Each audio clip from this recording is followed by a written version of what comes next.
sahabat cinta kimia, semoga semua sehat walafiat. Di video ini kita akan membahas tentang asam dan basa. Tentu kalian sering mendengarnya bukan? Asam dan basa adalah dua kelompok senyawa kimia dengan sifat berlawanan yang sering dijumpai di laboratorium maupun dalam kehidupan sehari-hari.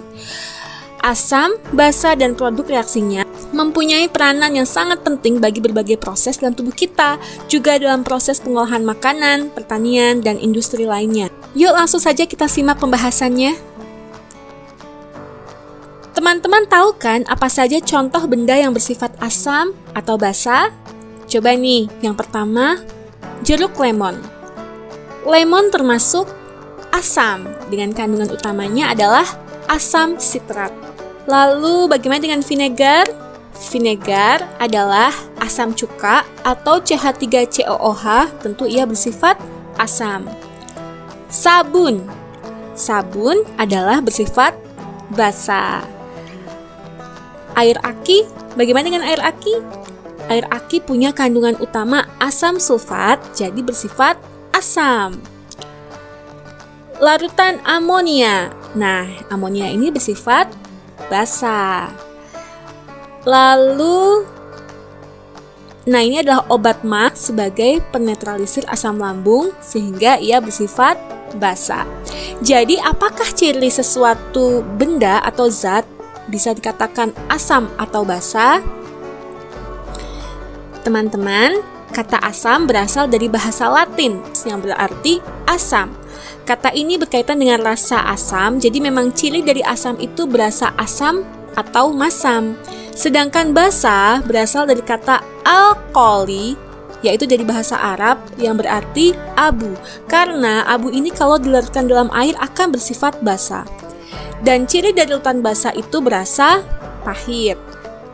Walau demikian, zat asam dan basa ini selain makanan, apalagi yang berada di laboratorium itu tidak boleh kita icip-icip atau dirasa karena sangat berbahaya. Yaitu untuk asam bersifat korosif atau menghancurkan, satu tetes saja asam kuat pekat mampu membuat kain menjadi bolong loh teman-teman. Sedangkan basa bersifat kaustik atau membakar atau bersifat merusak suatu material. Selain itu, basa juga bersifat licin di kulit, seperti sabun. Terasa licin kan di kulit? Menurut Arrhenius, asam adalah zat yang dapat melepaskan ion H+ apabila dilarutkan ke dalam air, seperti HCl ini misalnya. Dan basa adalah zat yang dapat melepaskan ion OH- apabila dilarutkan ke dalam air, contohnya seperti NaOH ketika dilarutkan ke dalam air akan menghasilkan ion Na+ dan OH-. Tetapi sayang, penjelasan Arrhenius tentang asam dan basa ini hanya terbatas pada pelarut air. Bronsted-Lowry merumuskan perbedaan asam dan basa dengan lebih baik, yaitu asam adalah zat yang dapat melepaskan proton atau bisa disebut dengan donor proton, dan basa adalah yang menerima proton atau disebut sebagai akseptor proton. Lihatlah persamaan reaksi berikut ini. Bisa dilihat bahwa HCl memiliki proton, sedangkan Cl- tidak, sehingga selisihnya adalah satu proton. Dengan demikian HCl disebut sebagai asam dan Cl- sebagai basa konjugasinya. Demikian juga untuk H2O atau air dan H3O+. H2O memiliki 2 proton dan H3O+ memiliki 3 proton, sehingga H2O disebut sebagai basa karena lebih sedikit jumlah protonnya, dan H3O+ disebut sebagai asam konjugasinya karena memiliki proton yang lebih banyak daripada H2O dan selisihnya itu 1 proton. Ingat teman-teman, agar bisa disebut sebagai pasangan asam basa konjugasi, perbedaan jumlah protonnya harus 1, tidak kurang, tidak lebih. Kelebihan teori asam basa Bronsted-Lowry ini dibanding Arrhenius adalah tidak hanya terbatas pada pelarut air, tetapi masih ada keterbatasannya nih, yaitu hanya terbatas pada reaksi yang melibatkan transfer proton saja.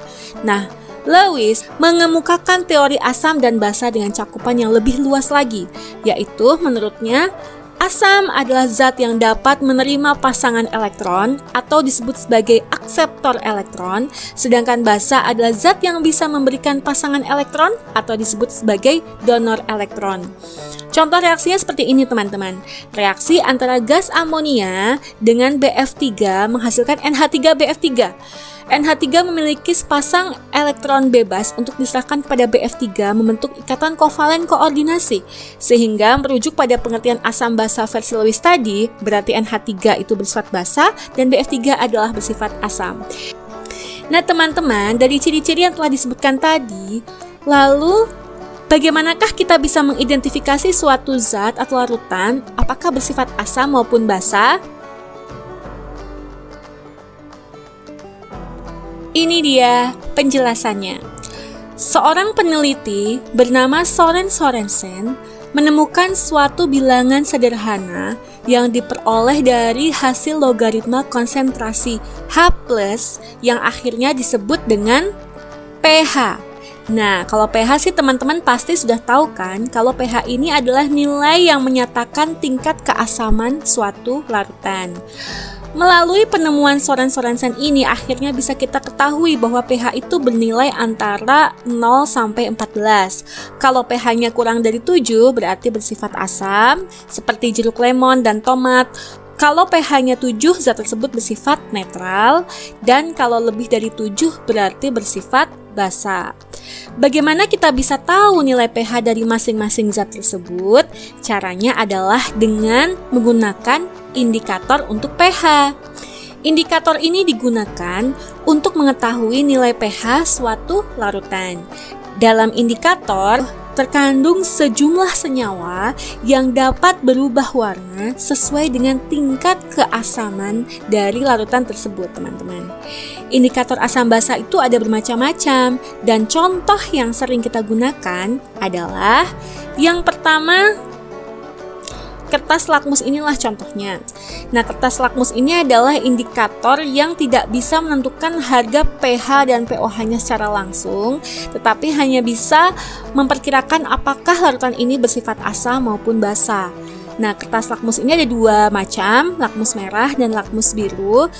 Lakmus merah itu akan berwarna merah dalam larutan asam dan akan berubah menjadi biru apabila dicelupkan ke dalam larutan basa. Sementara lakmus biru itu berwarna biru dalam larutan basa dan akan berubah menjadi warna merah ketika dicelupkan ke dalam larutan asam. Nah, trayek pH-nya untuk kertas lakmus ini adalah 5 sampai 8. Kemudian indikator yang berikutnya adalah phenolphthalein. Phenolphthalein adalah salah satu indikator asam basa sintetik yang memiliki rentang pH antara 8,3 sampai 10. Pada larutan asam dan netral, phenolphthalein itu tidak berwarna, sedangkan apabila dimasukkan ke dalam larutan basa, warnanya akan berubah menjadi merah muda atau pink.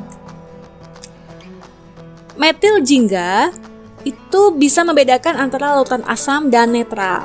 Larutan asam apabila ditetesi metil jingga akan berwarna merah, sedangkan larutan netral sampai basa itu berwarna kuning. Dan trayek pH-nya berkisar antara 4,4 sampai 6,2. Yang sudah disebutkan tadi itu adalah contoh indikator asam basa yang hanya bisa menentukan apakah larutan tersebut bersifat asam, basa, atau netral ya. Contoh berikutnya adalah indikator asam basa yang dapat menentukan pH suatu larutan, yaitu indikator universal. Jadi indikator universal ini selain dapat membedakan larutan asam dan basa, bisa diketahui juga harga pH-nya. Indikator universal ini dapat dalam bentuk cairan maupun kertas, dan caranya adalah dengan mencocokkan perubahan warna kertas indikator pada tabel warna indikator universal seperti ini. Misalnya pH 1, 2 berwarna merah, kemudian pink, menuju orange, kemudian kuning, pH netral itu berwarna hijau, lalu seiring dengan penambahan pH menjadi warna biru, ungu, dan seterusnya sampai pH 14. Setelah kita berbicara tentang indikator, kita akan berbicara mengenai kekuatan asam basa. Jadi asam basa itu bisa dikategorikan seperti ini. Ada asam kuat, yaitu zat yang terdisosiasi sempurna dalam air menghasilkan ion H+, kemudian basa kuat, yaitu zat yang terdisosiasi sempurna dalam air menghasilkan ion OH-. Contoh dari asam kuat ini adalah asam klorida atau HCl, kemudian asam sulfat atau H2SO4, dan asam nitrat atau HNO3. Lalu contoh dari basa kuat itu biasanya basa-basa dari golongan logam alkali seperti litium hidroksida atau LiOH, natrium hidroksida atau NaOH, dan juga basa dari logam alkali tanah seperti magnesium hidroksida atau MgOH 2 kali. Kalau ada yang kuat berarti ada yang lemah kan? Nah, asam lemah itu adalah asam yang terdisosiasinya hanya sebagian saja dalam menghasilkan ion H+. Dan basa lemah juga sama, yaitu basa yang terdisosiasi sebagian untuk menghasilkan ion OH-. Jadi tidak semuanya ion H+ dan ion OH- itu dilepaskan dalam pelarut air. Contoh dari asam lemah adalah asam asetat atau asam cuka, yaitu CH3COH, kemudian asam fluorida atau HF, dan asam sianida atau HCN. Lalu contoh dari basa lemah adalah amonium hidroksida atau NH4OH, kemudian aluminium hidroksida atau AlOH 3 kali, dan besi 3 hidroksida atau Fe2OH 3 kali. Bagaimanakah cara kita menentukan pH asam basa kuat dan asam basa lemah ini? Untuk asam kuat, yaitu karena dia terdisosiasi sempurna dalam air, maka kita tinggal mengalihkan koefisien atau jumlah ion H+ dengan konsentrasi dari asam kuat tersebut, sehingga nanti setelah kita dapatkan konsentrasi H+-nya, lalu kita konversi menjadi pH-nya, yaitu minus log konsentrasi H+. Bagaimana dengan asam lemah? Asam lemah itu berarti tidak terdisosiasi semuanya, sehingga dalam kesetimbangan asam lemah Ha ini menghasilkan ion H+ dan A-. Bagaimanakah untuk mengetahui konsentrasi H+-nya? Yaitu dengan mengakarkan perkalian antara konsentrasi asam lemah dengan Ka. Apa itu Ka? Ka adalah tetapan ionisasi asam, dan pH adalah minus log H+. Untuk perhitungan basa kuat, yaitu dia terdisosiasi sempurna dalam air menghasilkan ion OH-, sehingga konsentrasi OH- adalah jumlah dari ion OH- dikalikan konsentrasi basa kuatnya, sehingga kita akan mendapatkan bukan pH tapi pOH, karena pOH adalah minus log OH-, dan untuk mengetahui pH-nya 14 dikurangi pOH. 14 ini dari mana? Kenapa 14? Karena penjumlahan antara pH dan pOH itu selalu 14 yang dikarenakan oleh produk dari konsentrasi proton dan konsentrasi hidroksida akan selalu sama dengan konstanta kesetimbangan dari ionisasi air, yaitu 10⁻⁻14. Dan bagaimanakah dengan basa lemah? Karena basa lemah itu terdisosiasi sebagian, maka berada dalam kesetimbangan. Dan untuk menentukan konsentrasi OH-, yaitu dengan mengakarkan perkalian antara konsentrasi basa lemah dengan Kb. Kb itu adalah tetapan ionisasi basa, sehingga kita dapatkan pOH-nya, dan untuk mendapatkan pH berarti 14 dikurangi pOH. Contoh soal. Ya teman-teman, siap-siap sediakan alat tulisnya. Mari kita kerjakan bersama-sama. Manakah spesi yang bersifat asam dan basa dari reaksi ini? H2PO4- tambah air atau H2O, lalu dalam kesetimbangan bentuk H3PO4 plus OH-. Manakah yang bersifat asam dan basa?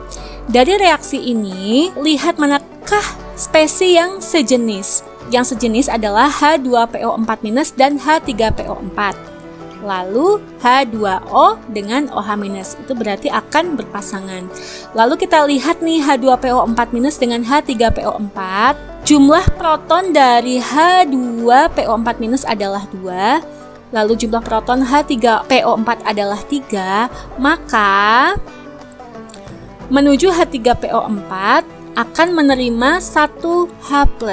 Sehingga selisih proton antara H2PO4- dan H3PO4 ini adalah 1 proton, dan H3PO4 memiliki proton yang lebih besar dibandingkan H2PO4-, sehingga H2PO4- disebut sebagai basa dan H3PO4 disebut sebagai asam konjugasinya.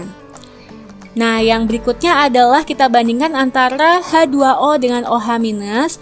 Proton dari H2O ini berjumlah 2, dan OH- adalah 1, sehingga untuk membentuk OH- maka H2O melepaskan 1H+. Karena H2O memiliki proton yang lebih banyak daripada OH-, maka H2O disebut sebagai asam dan OH- disebut sebagai basa konjugasinya. Contoh soal lagi, mari kita hitung pH larutan berikut ini. Misalkan yang pertama adalah barium hidroksida atau BaOH2 kali 0,0001 molar. Lalu HCl 0,05 molar, lalu amonia NH3 0,1 molar, dan HF 0,1 molar. Kita lihat di sini kalau BaOH2 kali ini adalah basa kuat, sehingga kita menghitungnya dengan pH basa kuat, yaitu OH- sama dengan jumlah ion OH- dikalikan konsentrasi BaOH 2 kali. OH- ini adalah 2 kali 1 kali 10 pangkat minus 4, yaitu 2 kali 10 pangkat minus 4, dan bisa kita dapatkan pOH-nya yaitu 4 minus log 2. Tapi belum selesai sampai situ, kita harus mencari pH-nya yaitu 14 dikurangi pOH tadi menjadi 10 plus log 2. Yang berikutnya adalah HCl. HCl ini adalah asam kuat, sehingga kita menentukan pH dengan perhitungan asam kuat, yaitu H+ sama dengan koefisien atau jumlah ion H+ dikalikan konsentrasi HCl, yaitu 1 dikalikan 5 kali 10 pangkat minus 2 sama dengan 5 kali 10 pangkat minus 2, dan pH-nya adalah 2 minus log 5. Berikutnya NH3 adalah basa lemah, sehingga kita menghitungnya dengan perhitungan pH basa lemah, yaitu OH- sama dengan akar dari perkalian konsentrasi basa lemah dengan tetapan ionisasi basa, yaitu setelah dihitung adalah 10 pangkat minus 3. Nah, ini adalah OH-nya, sehingga kita bisa dapatkan pOH-nya yaitu 3 dan pH-nya adalah 11. Lalu yang terakhir misalnya HF. HF adalah asam lemah. Melalui perhitungan asam lemah kita dapatkan H+-nya adalah 9 kali 10 pangkat minus 3 dan pH-nya adalah 3 min log 9. Seperti itu teman-teman. Teruslah berlatih, semoga kalian akan mendapatkan hasil yang diharapkan. Demikian video kali ini, semoga bermanfaat dan sampai jumpa di video selanjutnya.